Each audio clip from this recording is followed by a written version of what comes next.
নমস্কার বন্ধুরা, আমি সুমিতা আর আমি আবারও নিয়ে এলাম একটা ছোট্ট মিনি ব্লগ। তো ব্লগটা স্কিপ না করে পুরা দেখার অনুরোধ রইল। তো আমি কই যাইলাম কই না ব্লগটা পুরা দেখতে জানতে পাইবা। তো দেখতে পাইরা আমি শাড়ি পরে লাইছি, আর এই শাড়িটা পরে আমার কীরকম লাগে একটু কইবা। আর এখন রয়েছে আমি মেকআপও ফেলা, আর বিনা মেকআপে কিন্তু বিয়া বাড়ি যাওয়া যাবে নি কোনোদিন নাই। এমনিও বাড়িতে খাজর মাসি হইয়া থাকি, যখন একটা দুইটা সুযোগ পাওয়া যায় সাজিবার তা মিস করবো নি কোনোদিন না। তো আমরা যেতাম বিয়া বাড়ি ইনভিটেশন আছে, আমি মনার পাপ্পা আর মনা। তো বিয়া বাড়ি যেতে গেলে তো রেডি হইতে লাগবো, যেহেতু মনার পাপ্পা এখন আইসি না, তো আমরা কইসেন তোমরা রেডি হয়ে যাও, যেহেতু আমরা তো রেডি হইতে টাইম লাগবো আর একটু মেকআপ বারো হইলা করতে লাগবো। তো মেকআপ করিলাম আমি আর আমার মেয়ে মিলিয়া। তো আমি রেডি হয়ে গেছি, কেন দেখোছেন আমার কীরকম লাগে। আর আমার মেয়েও রেডি হয়ে গেছে, এখন খালি আমি তাই পাপ্পার অপেক্ষা করাম, তাই আইতা আমরা বিয়াত লইয়া যাইতা। কি মজা কি মজা। আর এমনিতেই মেকআপ তো ঘরক আমি তো করি না, কিন্তু কোনো দিকে গেলে আমার মেকআপ ভালো করতে লাগে। আর মেকআপে লাগে যে যে জিনিস আমি লই সব ফিটমি মেবলিংর।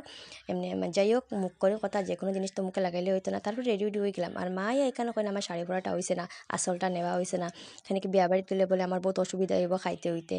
আর যাই হোক একদিকে আমার শাশুড়ি মা কিন্তু মানে অন্যরকম, তার বউরা যেদিকেও জায়গা একটা বেস্ট লাগতে তাই মানে শাড়ি উড়ি ফরাই দিলাই। প্রথম আমার মা তো শাড়ি উড়ি সব ফরাইয়া দিয়েছেন, কিন্তু এখন আর শাড়ি ফরাইতে লাগে না। যাই হোক আমি পড়া শিখে লাইছি, কিন্তু তবুও কোনো সময় ভারী শাড়ি হলে মা একাইয়া রেডি ঠিকঠাক করে দেয় না। আমরা আমারই হোক আমার ছোটো জাল হোক মায়ের রেডি করে দিলে, আর মা কোনো দিকে গেলে আমরা রেডি করে দিই। যেই হোক তার তো মেয়ে নাই, আমরাও মেয়ে। তারপরে বিয়া বাড়িতে গেলাম, গিয়া ফুচকা খাইলা খাওয়া হইলো, আমার মনে হয় ফুচকা খাইলো। আমি তো শ্যুট করে লেছি, কিন্তু আমার সময় আমি শ্যুট করালে মানুষই পাইছি না। এখানে আমরা এরাকে মনার পাপ্পা যেন কোন দিকে গায়েব হয়ে জানি না, এখানে জানেন আমি ভিডিও করবো আর তার ভিডিও দেখতে বহুত সরম। যেমন জানি না তাই তো কই ফটো উঠতাম, তাই ফটো উঠতা না, যেমন ফটো উঠা না এটা যেন তার সম্পত্তি আমি খুঁজিলে, যেমন তোমার সরা সম্পত্তি আমার নাম লাগাই দিলাম এরকম একটা বাপ, তাই ফটো উঠতা বালা পাই না। তারপরে যাই এখানে গিয়া মানে হাই হুল্লোড় হইল, মেয়ে কুঞ্জ উঞ্জত মেয়ে ঢুকি গেল।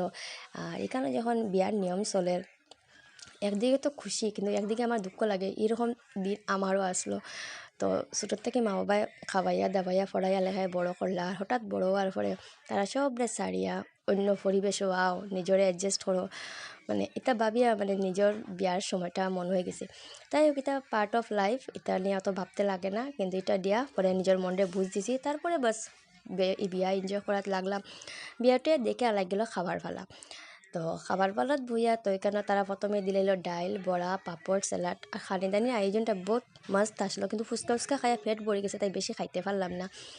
আর এখানে মখা মাছ বাউশ মাছ চিকেন টিকেন সব কিছু পায়েস। আর খাওয়ার সময় আমার বর আমার কিনারও আসলা, বাট তানে আমি ভিডিও টানতে পারছি না, এক হাতে খাইতাম এক হাতে শ্যুট বহুত মানে মস্ত বিয়া আমার লাগে। তোমার ভিডিওটা কীরকম লাগলো কমেন্ট করে